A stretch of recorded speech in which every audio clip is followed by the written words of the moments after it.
রাধে রাধে, নমস্কার। আরও একটি নতুন ভিডিওতে আপনাদের সকলকে স্বাগত জানাই। কেমন আছেন সবাই? আশা করি সবাই ভালো আছেন, সুস্থ আছেন। তো আজ সোমবার, আজ শুভ বসন্ত পঞ্চমী ও শুভ সরস্বতী পুজো। তো বসন্ত পঞ্চমী ও শুভ সরস্বতী পুজোর অনেক অনেক প্রীতি শুভেচ্ছা জানাই আমার সকল বন্ধুদেরকে। তো এখন ঘড়িতে বাজে সকাল 8:30টার মতো। তো আমি ঘুম থেকে উঠে স্নান সেরে মন্ত্রস্মরণ করে আমি সোজা ঠাকুর ঘরে চলে এসেছি। তো ঠাকুর ঘরে এসে প্রথমে ঠাকুরের আসনে যে কাপড়টা পাতা ছিল সেটা চেঞ্জ করে আমি বসন্ত পঞ্চমী উপলক্ষে একটা নতুন কাপড় কিনে এনেছি। তো সেই নতুন কাপড়টাই আসনে পেতে দিয়েছি। তারপরে আমার গোপীনাথকে, রাধারানীকে ঘুম থেকে জাগিয়ে তুলে স্নান করিয়ে শৃঙ্গার করে নিয়েছি। তো আজকে বসন্ত পঞ্চমী। তো আজকের এই দিনটা কিন্তু খুবই একটা গুরুত্বপূর্ণ একটা বিশেষ দিন আমাদের কাছে, কারণ এই বসন্ত পঞ্চমী থেকেই কিন্তু আমাদের গোপীনাথ আর রাধারানী হোলি খেলা শুরু করবে। তো এই বসন্ত পঞ্চমী থেকে একদম ফাল্গুনী পূর্ণিমা মানে গৌর পূর্ণিমা পর্যন্ত এই 45 দিন ধরে গোপীনাথ তার সখাদের সাথে আর রাধারানী সখীদের সঙ্গে হোলি খেলবে। তো এই জন্য এই দিনটা কিন্তু খুবই একটা বিশেষ গুরুত্বপূর্ণ দিন। তো আজকের এই বসন্ত পঞ্চমীর দিনে কিন্তু আমাদের গোপীনাথকে হলুদ রঙের ড্রেস পরাতে হয়। আর এই বসন্ত পঞ্চমী থেকে এই গৌর পূর্ণিমা পর্যন্ত হলুদ রঙের, লাল রঙের কিংবা গোলাপি রঙের ড্রেস পরাতে হয়। এই 45টা দিন কিন্তু আমি অন্য কোনো কালারের ড্রেস পরাবো না। বেশিরভাগ দিন আমি হলুদ আর গোলাপি আর লাল রঙেরই ড্রেস পরাবো। তো যাই হোক, তো আজকে বসন্ত পঞ্চমী উপলক্ষে আমার গোপীনাথকে হলুদ রঙের ড্রেস পরিয়েছি আর তার সাথে হলুদ ফুলে পুজো করেছি। আর এখন আমি গোপীনাথকে রং লাগাচ্ছি। তো এই বসন্ত পঞ্চমী থেকেই গোপীনাথ আর রাধারানী যেহেতু হোলি খেলা শুরু করবে, তো এই জন্য আজ থেকেই কিন্তু গোপীনাথকে রং লাগাতে হবে। আজ থেকে প্রায় 45 দিন মানে একদম গৌর পূর্ণিমা পর্যন্ত প্রতিদিন কিন্তু গোপীনাথকে আর রাধারানীকে পুজো করার পরে একটু করে রং লাগাতে হবে। যেহেতু তারা আজকে থেকেই হোলি খেলা শুরু করবে, আজকে থেকেই হোলি স্টার্ট হয়ে যাচ্ছে আমাদের পুরো ব্রজধামে, বৃন্দাবনে, বর্ষানায়, রাধাকুণ্ডে, গোবর্ধনে সব জায়গাতে আজকে থেকেই হোলি শুরু। এখানে আজ থেকে প্রায় মানে গৌর পূর্ণিমা পর্যন্ত 45 দিন ধরে ব্রজধামে হোলি চলবে।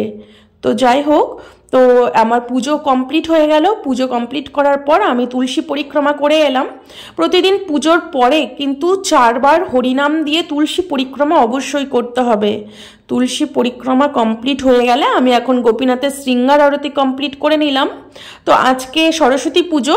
তো আমরা তো আর সরস্বতী পুজো করি না, আমাদের গোপীনাথই সব কিছু। রাধারানী গোপীনাথের পুজো ছাড়া আমরা কিন্তু অন্য কোনো দেবদেবীর পুজো করি না। আমরা সব দেবদেবীকে শ্রদ্ধা করি, সবাইকে ভক্তি করি, সবাইকে ভালোবাসি, কিন্তু পুজো এই হাত দিয়ে ফুল তুলসী একমাত্র রাধারানী আর গোপীনাথের চরণেই অর্পণ করি। তো যাই হোক, আমাদের কাছে আমাদের রাধারানী সব কিছু। তো রাধারানীকে পুজো করলে সব দেবী পুজো এমনিতেই পেয়ে যায়, এমনি সব দেবদেবী খুশি হয়ে যায়। সবার মূল তো তিনি, রাধারানী আর গোপীনাথই সবার শ্রেষ্ঠ। আদ্যা শক্তি হচ্ছেন শ্রীমতী রাধারানী। তো রাধারানীর পুজো করলে এমনি এমনি সব দেবদেবী খুশি হয়ে যান। তো যাই হোক, তো এখন আমি গোপীনাথের পুজো কমপ্লিট করে গোপীনাথকে ভোগ লাগিয়েছি। তো আজকে গোপীনাথের জন্য বাল্যভোগে পাস্তা বানিয়েছিলাম, তো সেই পাস্তায় ভোগ লাগিয়েছি। আর তার সাথে কুল ভোগ লাগাতে হয় আজকে বসন্ত পঞ্চমী উপলক্ষে। সরস্বতী মাকে সবাই কুল ভোগ লাগান। তো রাধারানী যেহেতু আমাদের কাছে সব কিছু, তো এই জন্য আমরা রাধারানীকেই কুল ভোগ দিয়েছি। তো আমরা আজকে বসন্ত পঞ্চমী থেকে কুল খাওয়া শুরু করছি। তো যাই হোক, পাস্তা ভোগ লাগিয়ে ভোগ বের করে বাবাকে প্রসাদ দিয়ে দিলাম, আমিও একটু পাস্তা খেয়ে নিলাম। খাওয়ার পরে এখন আমরা রেডি হয়ে গেছি। প্রথমে আমার গোপালকে রেডি করে দিয়েছি, তারপরে গোপালের বাবাও রেডি হয়ে গেছে। তো আমরা এখন যাচ্ছি রাধাকুণ্ড পরিক্রমা দিতে। আর আমাদের রাধাকুণ্ডে যে সংস্কৃত বিদ্যালয় আছে, মানে আমাদের রাধাকুণ্ডে এখানে একটা নতুন জিনিস কি বলতো, এখানে এই ব্রজধামে আসার পর থেকে আমি একটা জিনিস দেখেছি, এখানে স্কুল কলেজে কিন্তু সরস্বতী পুজো হয় না। মানে এখানকার নন বেঙ্গলি যারা আছেন, ব্রজবাসী যারা আছেন, এনারা কিন্তু মানে রাম ভক্ত হয়, শিব ভক্ত হয়, শিব পুজো করে, রামের পুজো করে, হনুমানের পুজো করে, রাধারানী আর শ্রীকৃষ্ণ গিরিরাজের পুজো তো করেই। তারা তো মানে তারা তো ঘরেরই মানুষ, কিন্তু এনারা কিন্তু এখানে সরস্বতী পুজো জিনিসটা এরা বোঝে না। মানে সরস্বতী পুজো একমাত্র আমি বাঙালিদেরই এটা অকেশনটা দেখি, বাঙালিরা এই পুজো করে। আর বাংলাতে স্কুল কলেজে সব জায়গায় পুজো হয়, কিন্তু কিন্তু রাধাকুণ্ডে আসার পর দেখছি এখানে কোনো স্কুল কলেজে কিন্তু সরস্বতী পুজো হয় না। ব্রজবাসীরা যে আমরা যে বাঙালিরা সরস্বতী পুজোয় অঞ্জলি দেই সেটাও কিন্তু দেয় না। তবু আমাদের রাধাকুণ্ডে যারা বাঙালি আছেন, বৃন্দাবনে যারা বাঙালি আছেন, তারা কিন্তু সরস্বতী পুজো করেন। তো আমাদের রাধা কলোনিতে কিছু বাঙালি, এটা রাধা কলোনি যেহেতু বাঙালি কলোনি, তো সেখানে কিছু বাঙালিরা আছেন, তারা এই সরস্বতী পুজো করেন। আর আমাদের রাধাকুণ্ডের যে সংস্কৃত বিদ্যালয় আছেন, তো সেই সংস্কৃত বিদ্যালয়ে কিন্তু সরস্বতী পুজো হয়। কিন্তু সরস্বতী পুজো এখানে কিভাবে হয়? প্রথমে রাধারানী শ্রীকৃষ্ণের পুজো হবে, গৌর নিতাইয়ের পুজো হবে। তো সেই রাধারানী শ্রীকৃষ্ণের প্রসাদী ফুল তুলসী দিয়েই কিন্তু সরস্বতী মাকে পুজো দেওয়া হয়। মানে ডাইরেক্ট কোনো ফুল তুলসী কিন্তু সরস্বতী মাকে দেওয়া হয় না। সরস্বতী মাকে যে ফুল তুলসী দিয়ে পুজো করা হয় সেটাও কিন্তু মহাপ্রভু আর নিত্যানন্দ প্রভু, রাধারানী, গোপীনাথের প্রসাদী করে সেই প্রসাদী ফুল তুলসী দিয়ে সরস্বতী মাকে অঞ্জলি দেওয়া হয়। আর প্রথমে গোপীনাথের, রাধারানীর ভোগ লাগানো হয়, সেই প্রসাদী ভোগটাই কিন্তু সরস্বতী মাকে দেওয়া হয়। কারণ সবার মূলেই কিন্তু রয়েছেন প্রথমে রাধারানী আর গোপীনাথ আর মহাপ্রভু। তাদের প্রসাদী জিনিসপত্রই কিন্তু আর বাকি যারা দেবদেবী আছেন তারা পান। তো যাই হোক, তো এই হচ্ছে সংস্কৃত বিদ্যালয়। এই সংস্কৃত বিদ্যালয়ে কিন্তু সরস্বতী পুজো করা হয়। তো প্রথমে গোপীনাথের পুজো হবে। সবার আসনে দেখো, প্রথমে তোমাদেরকে দেখাচ্ছি এখানে পুরো এটা হচ্ছে সংস্কৃত বিদ্যালয়। আমাদের রাধাকুণ্ডের যারা ব্যাকরণ পড়েন, সংস্কৃত নিয়ে পড়েন, তারা কিন্তু এই বিদ্যালয়ে পড়াশোনা করে। তো দেখো, প্রথমে মাঝখানে রাধারমণকে রাখা হয়েছে, আর দুপাশে মহাপ্রভু, নিত্যানন্দ প্রভু, আর সবার নিচে গোপীনাথের চরণের নিচে কিন্তু সরস্বতী মাকে রাখা হয়েছে। কারণ সরস্বতী মা হচ্ছেন স্বয়ং গোপীনাথের দাসী। তো সেই হিসেবেই পুজো করা হয়। কিন্তু জড়জগতের মানুষ এগুলো হয়তো নাও মানতে পারে, কিন্তু আমাদের রাধাকুণ্ডে কিন্তু এটা মেনেই পুজো করা হয়। জড়জগতের মানুষ হয়তো এটা নিয়ে তর্ক করতে পারে, কিন্তু এটা কিন্তু কোনো তর্কের বিষয় না, শাস্ত্র প্রমাণেই সব কিছু করা হয়। তো যাই হোক, তো দেখো এটা সংস্কৃত বিদ্যালয়। সংস্কৃত বিদ্যালয়টাকে কত সুন্দরভাবে ফুল দিয়ে সাজানো হয়েছে। তো আমাদের পুরো রাধাকুণ্ডের যত বাঙালি ছেলেমেয়েরা আছে যারা পড়াশুনো করে, তারা কিন্তু এই সংস্কৃত বিদ্যালয়ে যে সরস্বতী পুজো হয় এখানে এসেই কিন্তু অঞ্জলি দেয়। বাংলায় কি হয়, ঘরে ঘরে সরস্বতী পুজো হয়, কিন্তু আমাদের বৃন্দাবনের রাধাকুণ্ডে কিন্তু ঘরে ঘরে সরস্বতী পুজো হয় না। কারণ এখানকার ব্রজবাসী যারা আছেন, নন বেঙ্গলি যারা আছেন, তারা কিন্তু সরস্বতী পুজো জিনিসটা কি সেটাই জানে না। এখানকার স্কুল কলেজেও সরস্বতী পুজো হয় না। তো যাই হোক, তবু আমরা বিদ্যালয়ে আসি এখানে সরস্বতী পুজো দেখতে। তো আজকে আমার একটু দেরি হয়ে গেছে, তো আমি একটু দেরি করে এসেছি, কারণ আমার গোপালকে সামলাতে আমার একটু লেট হয়ে গেল। সরস্বতী পুজোর অঞ্জলি দেওয়া হয়ে গেছে, আর সরস্বতী মাকে নিয়ে এখানে রাধাকুণ্ড পরিক্রমা করানো হয় সেটাও কিন্তু হয়ে গেছে। আমি সবার শেষে এসেছি, আর আমাদের যারা বোনরা আছে তারা সবাই সেজে গুজে আগেই চলে এসেছে। তারা সবাই যেহেতু পড়াশুনো করে, তো সবাই মানে অঞ্জলি দেওয়ার জন্য আগে চলে এসেছে। সবার পিছে আমি এসেছি, মানে আমার একটু দেরি হয়ে গেছে। আমার গোপালকে নিয়েই আমি আর সময় করে উঠতে পারিনি। তো তাও আমি সবার শেষে তা হলেও আমি গোপালকে নিয়ে এসেছি এখানে। তো এই বোনরা এরা তো পড়াশোনা করে, এই জন্য এরা সবার আগে এসেছে অঞ্জলি দেওয়ার জন্য। তো আমার তো আর অঞ্জলি দেওয়ার কোনো ব্যাপার নেই, এই জন্য আমি একটু দেরি করে এসেছি।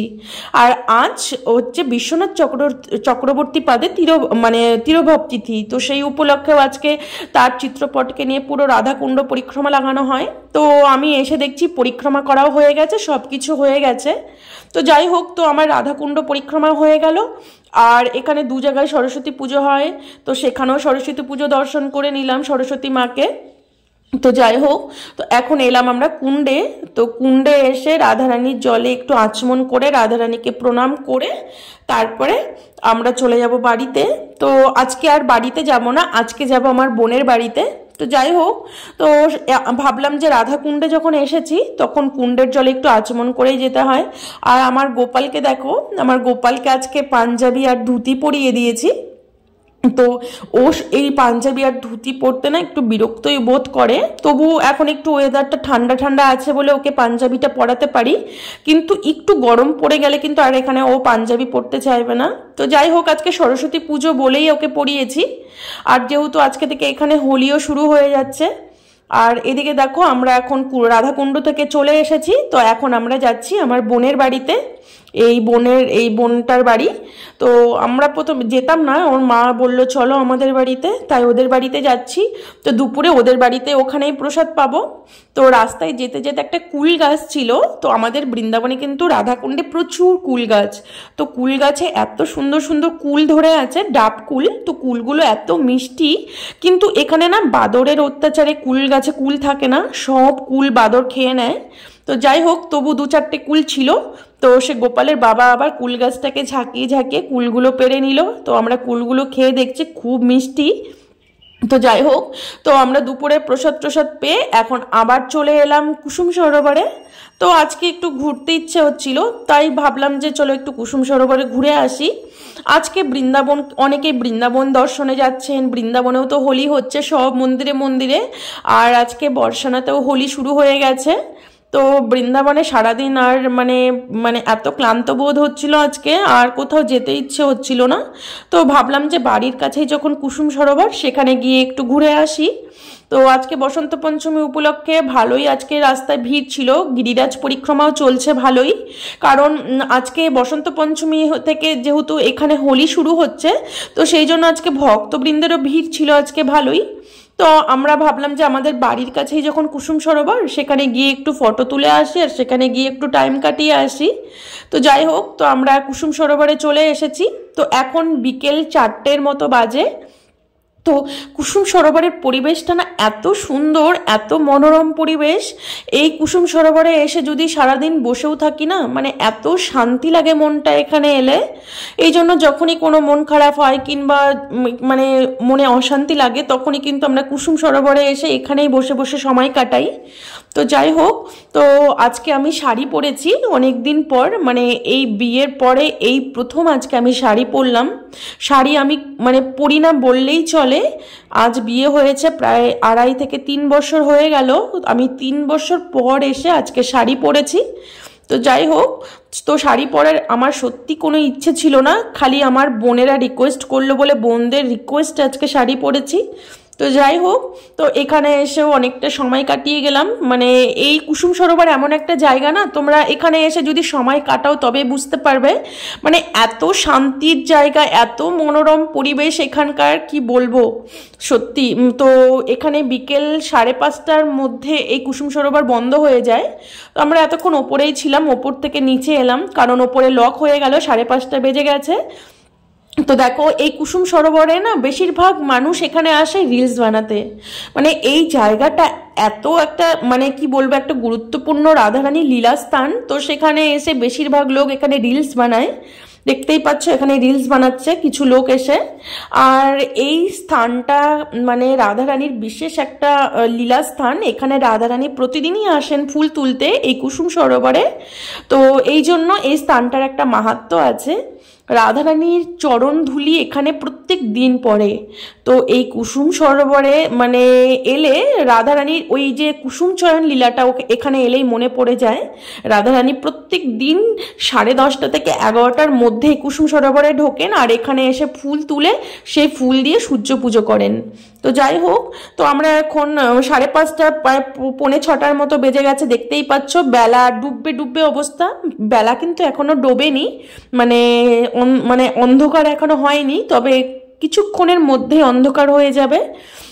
তো যাই হোক, আমরা কুসুম সরোবর থেকে বেরিয়ে সবার ইচ্ছে ছিল ফুচকা খাওয়ার। তো অনেক দিন থেকেও ফুচকা খাওয়া হয় না, ঠান্ডা ছিল এতদিন।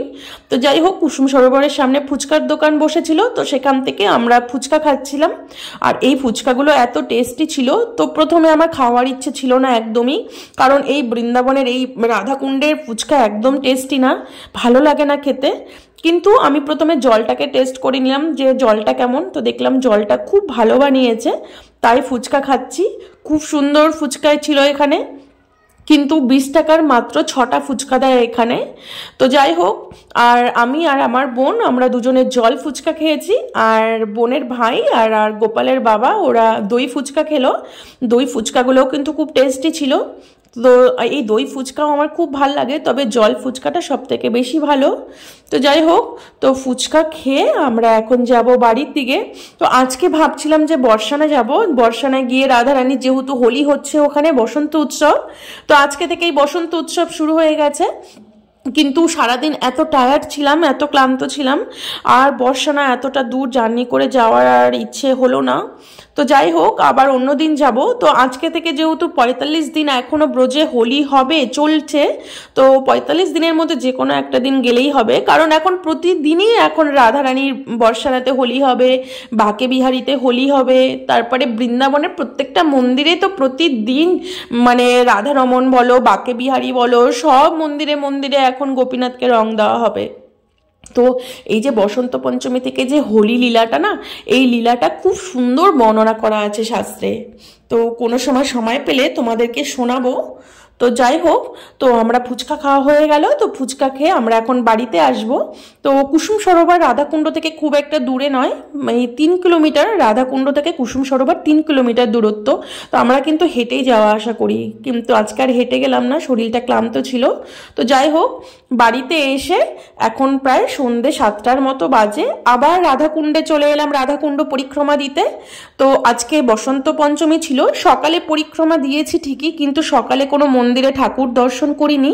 তো ভাবলাম আজকে একটা বিশেষ দিন, আজকেই তো সব মন্দিরে মন্দিরে ঠাকুরকে দর্শন করতে হয়। তো ভাবলাম সকালে তো আর পারলাম না, সকালে গোপাল ছিল সাথে, আর সবাই ফোন করছিল তাড়াতাড়ি বিদ্যালয়ে যাওয়ার জন্য। তো এই জন্য তাড়াতাড়ি করে আর মন্দির দর্শন হয়নি, তো এই জন্য সন্ধেবেলায় এলাম মন্দির দর্শন করতে। তো যাই হোক, সব মন্দিরে মন্দিরে গিয়ে সব মন্দির দর্শন করে তারপরে বাড়ি ফিরে আসব। তো যাই হোক, ভিডিওটা আজকের মতো এখানে শেষ করছি, আবার দেখা হবে পরের ভিডিওতে। ভিডিওটি ভালো লেগে থাকলে প্লিজ আমার চ্যানেলটি সাবস্ক্রাইব করে আমার পাশে থাকবেন। রাধে রাধে।